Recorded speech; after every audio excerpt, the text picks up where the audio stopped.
Aplauso para Maverica. Buenas noches. Ahora escuchándole a nuestra compañera poeta, me di cuenta que yo no hablé con Amanda, así que no traje nada ni de la primavera ni del amor. Y para que vean que es cierto, mi poemita que es cortito se llama Luisón, no tiene nada que ver. Pero bueno, para matizar. El séptimo hijo del hombre más solo de la cuadra, tiene a la luna metida en el cuerpo.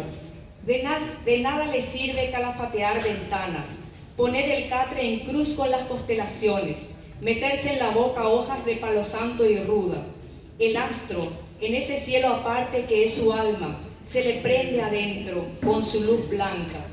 El séptimo hijo del hombre más solo de la cuadra, pierde el control de sus dientes que en triángulo, con la punta hacia abajo, le crece sobre la boca amoratada.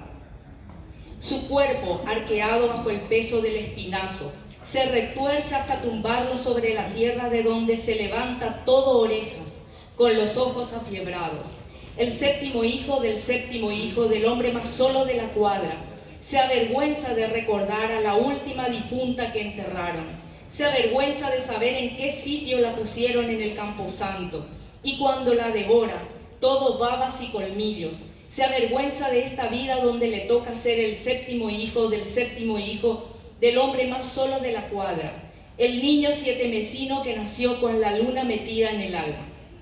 Muy bien.